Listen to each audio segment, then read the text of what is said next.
everybody, Matt Covey from Suburban Canine. And I'm Holly Wingierski.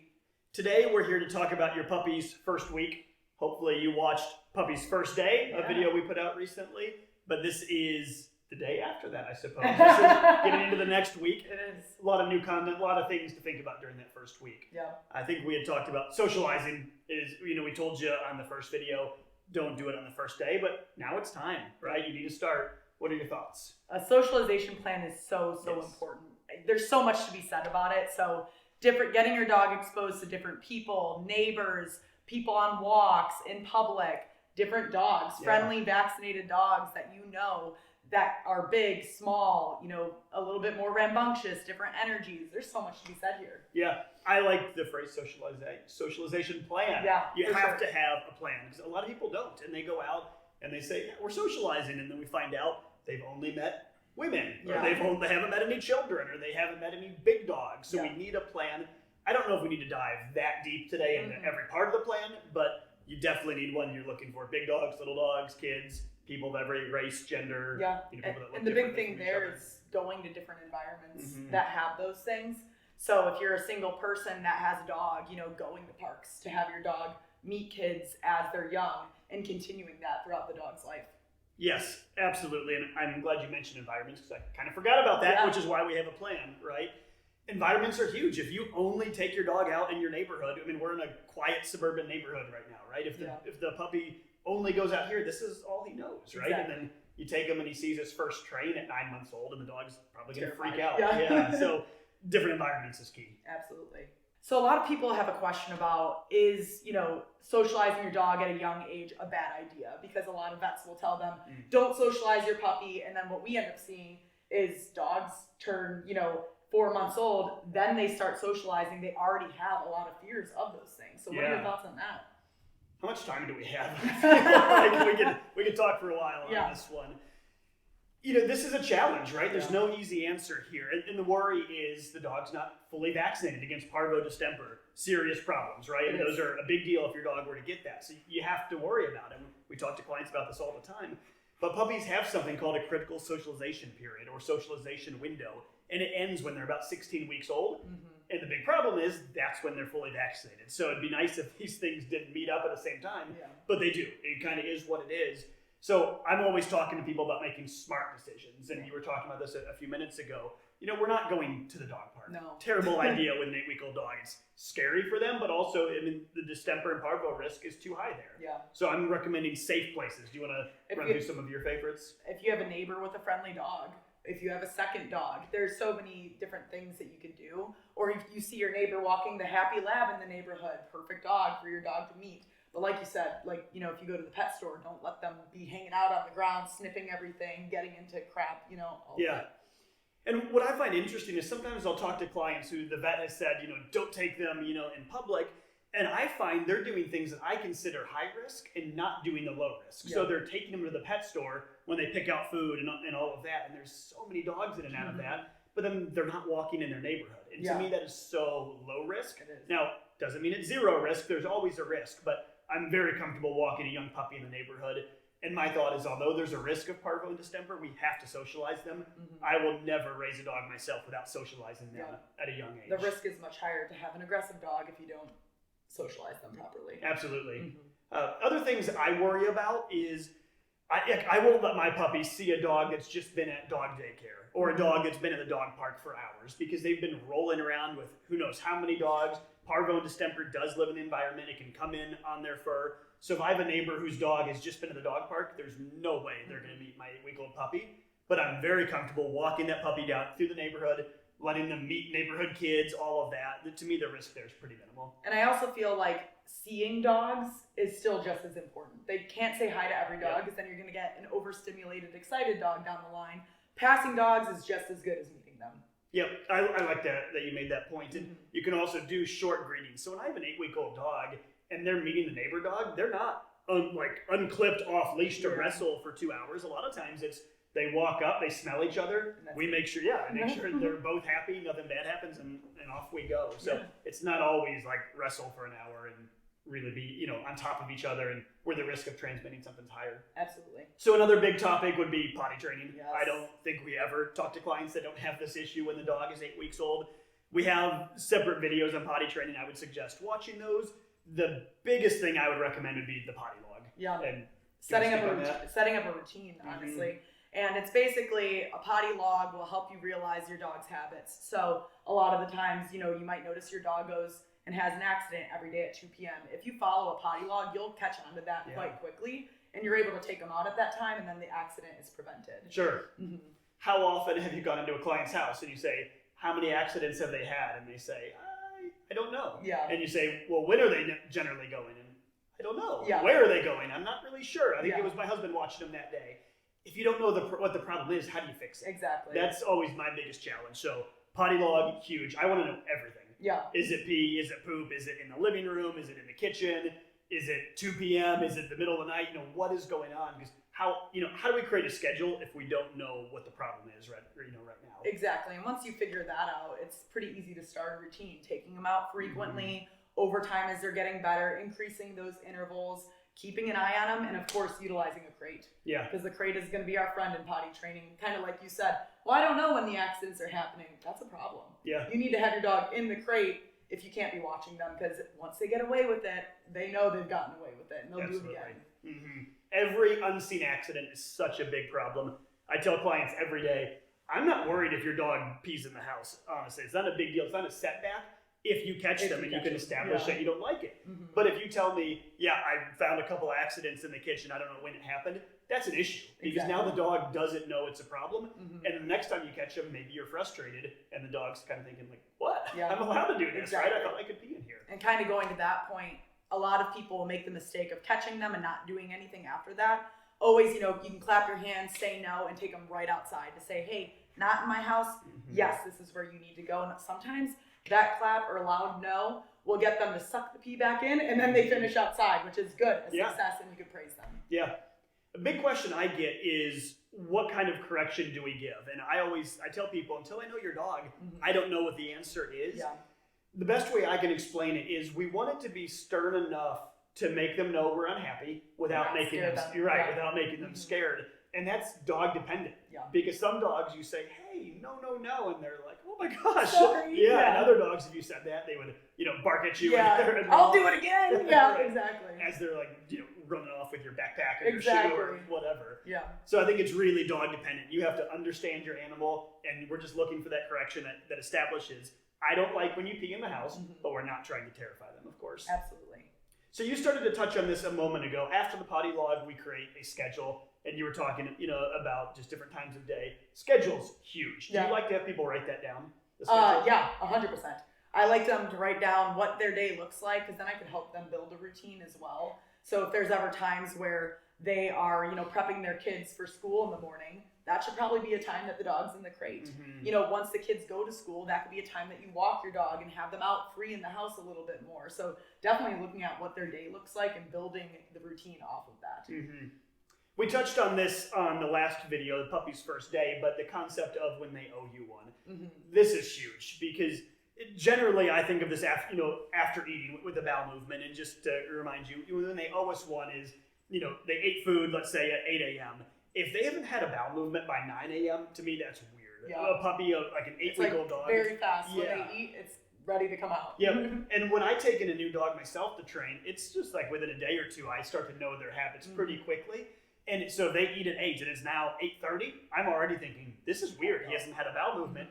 When they owe me one, I'm watching them like a hawk. Exactly. So they're with me pretty much constantly. Yeah. And that goes back to the leash and collar being on and making sure that they're in sight all the time. Yeah. And the crate can be useful, but one problem here is if they owe you one, and unless your crate is sized perfectly, there's might go in the crate, right, and then it gets messy. Yeah, and I would say most likely they're going to go in the crate because they haven't learned to hold it, right? Yeah. And it's hard for them to hold it. So at that point, I'm generally not using a crate. I'm keeping them with me. And if I have to, I like to just go outside with them on leash. And just we walk until they go. I recommend that a ton to clients, having the leash and collar on, because they'll let their puppy in the yard. They don't even think about the bathroom when they're out there. The first time, like, there's a leaf, there's a chunk of dirt on the ground. So you're able to guide them and say, go potty, whatever phrase you want to use. and then they go, good job, and then right back inside. So much easier. Yep. Than spending 20 minutes out there while they play. Absolutely. No question. Yeah. And the schedule of the log helps you understand that so much better, because then you start to figure out, you know your dog, you know what makes them tick, and you can say, well, this is weird, they haven't gone. Yeah. And it can be pee as well. It's not just bowel movements. If they haven't peed in 2 hours, and they're usually peeing every 45 minutes, that's pretty weird. Mm-hmm. So I would have them outside, and if they're too busy, I'd have them on a leash and collar. You can even go for a quick walk. Yeah. You know, just go down the block and back, and then give them a chance to go to the bathroom when ready. Absolutely. Potty training is pretty easy to figure out if you do all these steps. Usually something isn't being followed through properly if you're starting to have issues. So it's just be proactive about it, set it up, and come up with a good routine for you and your dog. Yeah, I always tell clients it's super easy to fix. It just takes a ton of work. It does. It does. And what I mean by that is it's not complicated, but it is a lot of work. It's not hard in the sense of thinking, what do I do here? What do I do there? Because the answer is really just keep an eye on them and take them out a lot. Exactly. Well, let's move on.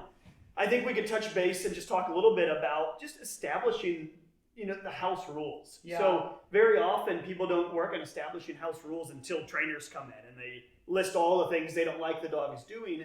I think we should start, in my thought, we always start house rules right away. Yeah. So first day, I'm kind of working on it, but first day we're just hanging out with them. Exactly. Day 2 is when you really start thinking about house rules. When I say that, what's running through your mind? Teaching them not to jump, teaching them no nipping. Mm-hmm. When they're that small, they have razor sharp teeth, and that breaks skin very easily. Yes, it does. Chewing items. We don't want them chewing things in your house, teaching them right from wrong. All of those things come to my mind. Did I say jumping? I don't know. I was thinking it. Yeah, jumping and unnecessary barking, all of that stuff. Yeah. Anything that you want a rule in your house, you should be starting very early. Yeah. I think a common mistake people make is they think, well, I just got the dog. I can't start this yet. Yeah.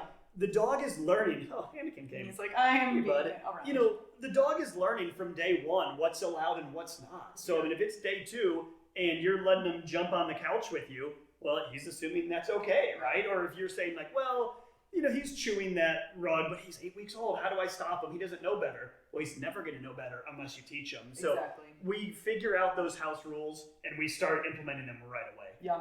My rules would be no jumping on people, no biting people, no unnecessary barking. Mm-hmm. I don't generally let dogs in the furniture, and I certainly don't when they're super young. So, I wouldn't allow that. If they were jumping up, I would push them down. Yeah. And there's nothing wrong with making it easier on them because they're young. So sometimes I'll recommend, sit on the floor with them, right? There's nothing wrong with that. We don't want them up here, so get on the floor and roll around and have fun with them. Yeah. And also the items, we have a video on that, item discernment, setting up what they can and can't have. Because if you do have a busy household, things fall on the ground. Yeah. And the dog's not going to know what they're not allowed to have. So setting it up and being proactive about it will set you up for success. Yeah. I'm always working item discernment within the first couple days. Yeah. And just the dog's starting to learn that they cannot touch something and I don't put every single thing up. Mm-hmm. And we see it a lot with toilet paper where the dog will run and grab the roll and take off running. And the clients will have all the bathroom doors shut. And that issue stays. It doesn't go away if you don't fix it. They're putting a Band-Aid on it. Right. Duct tape, Band-Aid, whatever you want to call it. It doesn't go away. So I only hide from an issue at first if it's more of a danger. If I'm worried about the dog swallowing something that's going to hurt them, yes, we're hiding from that issue until we fix it. Exactly. So I'm not leaving things down not leaving a pill bottle on, a coffee table. Don't do that. That could be very dangerous. But things, reasonable things like a full-size sock. Most puppies could not swallow a sock very quickly when you're keeping an eye on them. So I'm working on stuff at a safe level. Mm-hmm. When they're big, it's much easier to swallow socks. So when they're little, you can fix it before they get big and it happens. Yep. On the point of house rules, we always do this, and generally our first house call with a puppy is we make sure the family's on the same page because different people want different things. And, I'll talk to one spouse and they're like, I hate when the dog jumps on me. And then I see the other person and they're like, well, I kind of like it. Yeah. You have to be on the same page, right? How do you handle that when you have the family's not on the same page? Well, a lot of the times, like with jumping, for example, if they're like, well, I want the dog to jump on me, your dog's not going to know if it's allowed to jump on you versus a guest they see on the street or anybody. Mm-hmm. So I think it's important to teach them that you can teach the dog that down the line as invited, but your dog's not going to know the difference between a kid and you or whatever the case is. So I would still really push to have those boundaries and rules with your dog because you don't want your dog taking advantage of you either. Yeah, that's a good point. Mm-hmm. I kind of have my list of times that I'll explain to a client. There's some things I don't care. Yeah. I would recommend not having him on the couch, but if clients say, I want him on the couch, go for it. Yeah. Right? You get him a dirty couch. My dog's allowed on the couch, so. He doesn't shed, though. Where'd he go? He doesn't shed. That's why he's allowed on the couch. So there's some things I don't care much about. And sleeping in bed, a lot of times people think it's this like crazy dominance issue. I don't see a problem as long as, the dog tolerates you moving them and they're not growling, all those things Don't we have see. separation anxiety. Yeah, absolutely. But there are some things that I won't compromise on. And so when I'll have a client sometimes that says, I don't care, if they nibble and nip at me. And I'm not compromising there. You cannot allow the dog to do that. So we'll have a conversation with the client and talk about, these things, I don't care. Make your decision. These things over here, we care about. You cannot allow them to do this. Yeah, I agree. The nipping thing for sure, because a nip can turn into a bite later on. Or it could be a playful bite that someone still perceives as a bad bite. Yep. And we also see that even just with jumping. So I've seen a lot of dogs with a bite history where they jump on someone, the person gets a cut, they go to the emergency room. The doctor then reports it because they say, did the dog bite you? And even if they say, I'm not sure, if they say the dog jumped on me and now they've got some blood, they have to report it as a bite. So whenever people tell me, I don't care if my dog jumps, I give them that story. And I've had it happen multiple times where the client says, I'm 90% sure it was his paw, but we don't know for sure. Exactly. And the last thing you want is your dog having a bite history because they're excitable and they jumped on somebody. For sure. So a lot of people ask, how quickly should they get their dog acclimated to a leash when coming home? I've seen many times I walk into a client's home, the dog's never been on a leash before when they're like 4 months old. So what are your thoughts on that? Yeah, absolutely do it. Yeah. So we're going to start that. What I was thinking is, how long do I want my answer to be? Yeah. I'm not going to work on obedience on day 2. Well, as a trainer, I might. Yeah. But I've been telling the client, you don't need to worry about it because it just doesn't matter. You could be doing obedience on day 15, day 20. Really makes no difference. Acclimating to the leash, I think, is really important. How do you socialize them if you can't walk them on leash? So I am acclimating within the first couple days. Absolutely. I think a lot of people see it as a bigger issue than it is. Like it's this crazy challenge. Like they're trying to teach the dog so many things. At the end of the day, we're just trying to get them to walk on leash, and we don't want them terrified, and we don't want them acting like an absolute psycho. Somewhere in between that is what we're looking for. One thing I found that helps with walking a dog on leash is find something that motivates them and have that in the front of the walk. So if it's, kids in your family, toys, treats, start small. You don't have to go, blocks and blocks. Go down the block and back, something small, have that thing leading them, and it turns into a positive experience overall. Yeah. We're back to know your puppy because what she's describing there is the timid puppy, right? The one who's like, what's happening? Where am I? What is all this? And they might have the leash on and think like, I don't want to walk. Exactly. But then we have the non-timid puppy, the Jack Russell, who's like, let's go all day. Even on day 1, there's some puppies that are choking themselves on leash and barking and pulling. And there we're already trying to teach leash manners. Let's slow down.